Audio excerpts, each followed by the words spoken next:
Telangana revenue licensed surveyors మిత్రులందరికీ నమస్కారం. నేను మీ డాక్టర్ నగర రమేష్, తెలంగాణ స్టేట్ ప్రెసిడెంట్.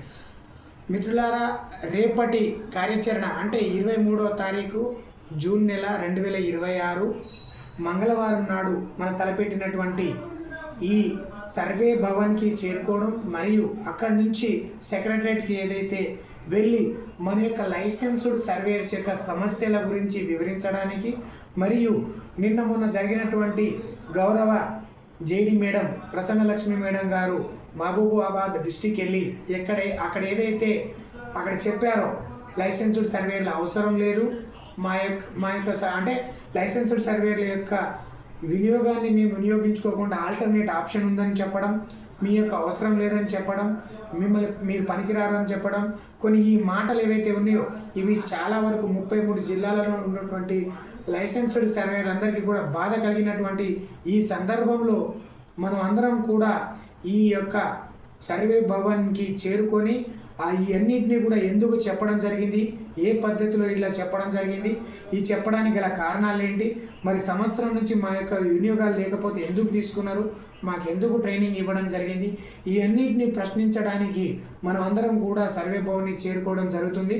ఈ సర్వే భవన్ చేరుకున్న తర్వాత మన యొక్క అందరి ప్రశ్నలకు సమాధానాన్ని ఇవ్వాలని ప్రభుత్వం నుంచి ఇదంతా ప్రకటించిన తర్వాతనే మేము తిరిగి ఎక్కడి నుంచి శాంతియుతంగా తిరిగి వెళ్ళిపోవడము, లేదంటే మాకు సరైన సమాధానం కానీ దొరకకపోతే మాకు ఎలాంటి అంటే ఉపయోగం లేనటువంటి సమాధానాలు చెప్పగలిగితే, మరి మాకు సంవత్సరం నుంచి గౌరవ ముఖ్యమంత్రి గారు రేవంత్ రెడ్డి గారు మాకు అపాయింట్మెంట్ ఇస్తలేరు, అలాగే గౌరవ రెవెన్యూ మినిస్టర్ గారు పొంగులేటి శ్రీనివాస్ రెడ్డి గారు కూడా మాకు అపాయింట్మెంట్ ఇస్తలేరు.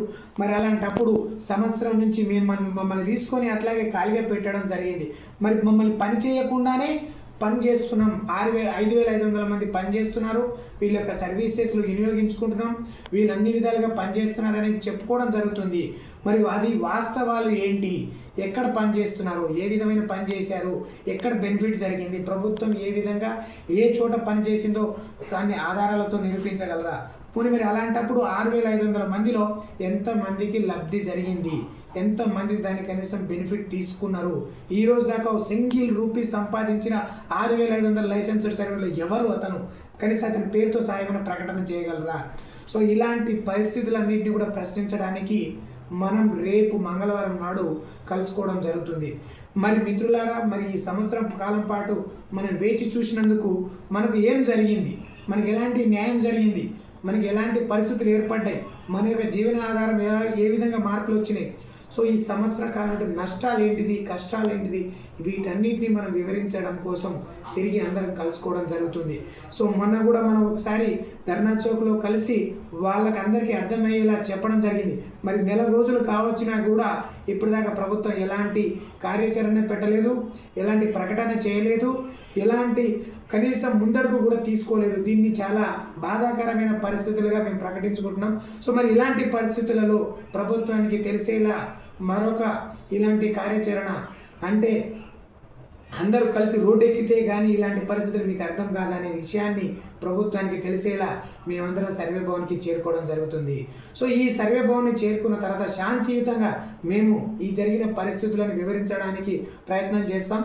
సో దానికి సానుకూలంగా కానీ మనకు అందుబాటులో ఉండే మన యొక్క అవసరాలను తీర్చే విధంగా కానీ మనకు అనుకూలంగా కానీ ఇక్కడ ప్రశ్నలుకి సమాధానం వస్తే, జవాబు వస్తే మేము శాంతియుతంగా అక్కడి నుంచి విరమించుకొని ఎవరింటికి వాళ్ళకి వెళ్ళిపోవడం జరుగుతుంది. లేని పక్షంలో మేమందరం ర్యాలీగా మన యొక్క సెక్రటరియట్ని చేరుకోవడం జరుగుతుంది. అక్కడ నినాదాలతోటి మేము గౌరవ ముఖ్యమంత్రిని కానీ రెవెన్యూ మినిస్టర్ కానీ వచ్చి మాకు సమాధానం చెప్పేంత వరకు మేము అక్కడ నుంచి కదిలి వెళ్ళేదని చెప్పేసి మేము అక్కడ కూర్చోవడం జరుగుతుంది. కానీ ఇక్కడ వరకు శాంతియుతంగానే చేస్తున్నాం, ఎక్కడ కూడా అవాంఛనీయ ఘటనలు జరగరాదు ఎవరిని కూడా.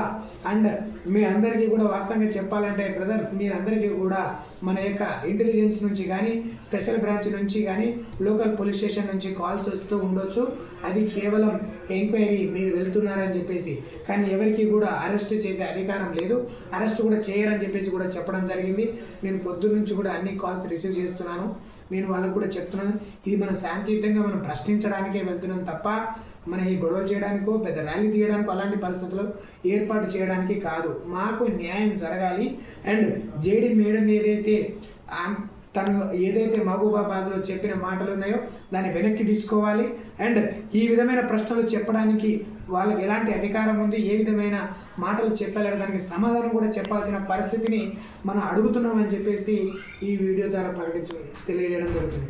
కావున మిత్రులారా, మీరందరూ కూడా అంటే మన లైసెన్సర్స్ ప్రతి ఒక్కరూ 11 గంటల సమయానికి నా హైదరాబాద్లోని నారాయణగూడ సర్వే భవన్, మీరు ఎవరైనా కూడా సర్వే భవన్ అని లొకేషన్ కొట్టినా వస్తుంది, లేదా దీపక్ టాకీస్ పక్కనే ఉన్న సర్వే భవన్కి 11 గంటలకి చేరుకుంటే అక్కడ నుంచి 11 గంటల నుంచి 1 గంట సమయం లోపల సర్వే భవన్లో మనం అందరం మన యొక్క ప్రశ్నని వాళ్ళకు తెలుపుతూ వాళ్ళ యొక్క సమాధానం కోసం వెయిట్ చేయడం జరుగుతుంది. సో 1 గంట వరకు అక్కడ సమాధానం చెప్పని పక్షంలో మనం అక్కడ అందరం కూడా కలిసి పాదాల మీద పాదయాత్ర చేసుకుంటూ మనం అందరం కూడా సెక్రటరియట్కి చేరుకోవడం జరుగుతుంది. 1 గంటకి స్టార్ట్ అయిన ర్యాలీ అక్కడ నుంచి 2 గంటల సమయానికి సెక్రటరియట్ చేరుకొని అక్కడ మన గౌరవ ముఖ్యమంత్రి గారిని కానీ రెవెన్యూ మినిస్టర్ని కానీ కలిసే ప్రయత్నం అనేది చేయడం జరుగుతుంది. సో మాకు ఏదైనా కానీ సమాధానం రావాలి, మాకు గౌరవ వేతనం ఇవ్వాలి, గౌరవ వేతనంతో పాటు ఉద్యోగ భద్రత కల్పించాలి. ఉద్యోగ భద్రతతో పాటు మాకు ఈ లైసెన్స్ వ్యవస్థ 2 సంవత్సరాలకు ఉన్నదాన్ని మినిమం 5 సంవత్సరాలకు కానీ లేదా పర్మనెంట్గా ఈ లైసెన్స్ అనే రెన్యువల్ అనే దాన్ని రద్దు చేసి 30 సంవత్సరాల వరకు దీన్ని కంటిన్యూషన్ చేయాలి. అండ్ ఇదే లైసెన్స్డ్ సర్వేని ప్రతి 2 గ్రామ పంచాయతీలకు ఒక లైసెన్స్డ్ సర్వేని ప్రకటించాలి. అండ్ ప్రతి లోకల్గా ఉండే ప్రతి పర్సన్కి ప్రతి విలేజ్కి కూడా విలేజ్ సర్వేని కేటాయించిన తర్వాత వాళ్ళకి సర్వేలను అందుబాటులో ఉంచేటటువంటి చేసి ఈ రీసర్వే ఏదైతే ఉందో దాన్ని కూడా మీరు రీసర్వే చేయడానికి మేమందరం సిద్ధంగా ఉన్నాం. ఈ రీసర్వేని కూడా ఒక పద్ధతి ప్రకారం చేయాలి. వీళ్ళందరికీ కూడా మిషన్ని ఇప్పించాలి. ఎందుకంటే మిషన్ లేకుండా సర్వే చేయలేం కాబట్టి మిషన్ని ఇస్తూ గౌరవ వేతనం ప్రకటిస్తే 30 ఏళ్ల పాటు చేయడానికి అందరూ సిద్ధంగా ఉన్నారు. అండ్ ప్రజా సమస్యల్ని తీర్చడానికి సిద్ధంగా ఉన్నారు.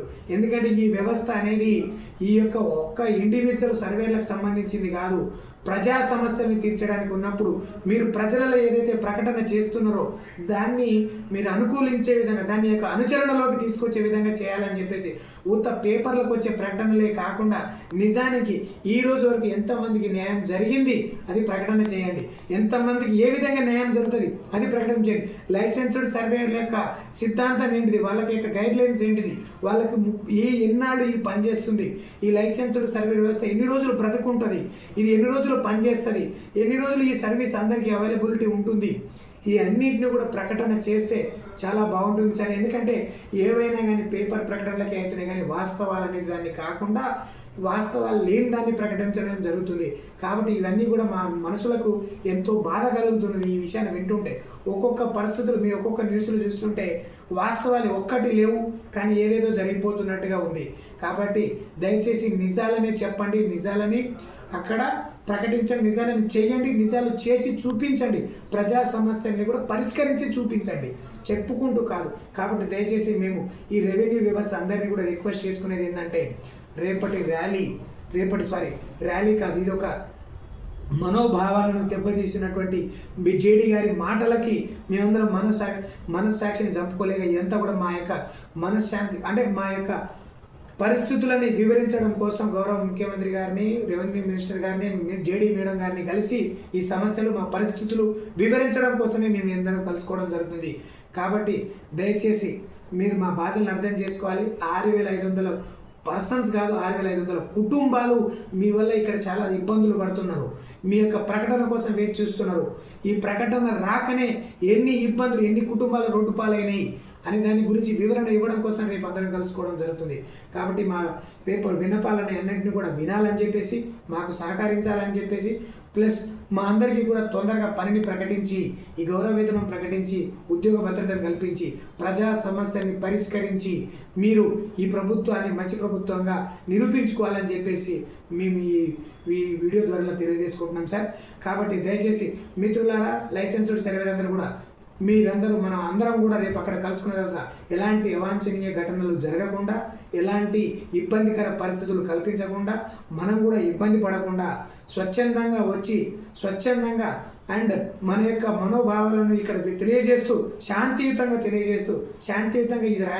ఈ సభని ఈ సభని సమ్మతిస్తూ అందరూ కూడా స్వాగతిస్తూ దీన్ని సక్సెస్ఫుల్ చేస్తూ ప్రభుత్వానికి తెలిసేలా మన 30 ఏళ్ళ యొక్క జీవితాన్ని ఈ సభతో, ఈ యొక్క కార్యక్రమంతో మనం అందరం కూడా దీన్ని గట్టిగా ఏర్పాటు చేసుకొని 30 ఏళ్ళ జీవితాన్ని మన కుటుంబంతో పాటు మన లోకాలిటీ ఎక్కడైతే లోకల్ అని మనం ఫీల్ అవుతుంటామో, నేను లోకల్ అనే ఫీలింగ్ ఎవరికైతే ఉంటుందో అదే లోకల్లో, అదే జిల్లాలలో, అదే దగ్గరపాటు మండలాల్లో పనిచేస్తూ మన జీవితాన్ని ముందుకు తీసుకెళ్ళడానికి ఈ సభని ఏర్పాటు చేసుకోవడం జరిగింది.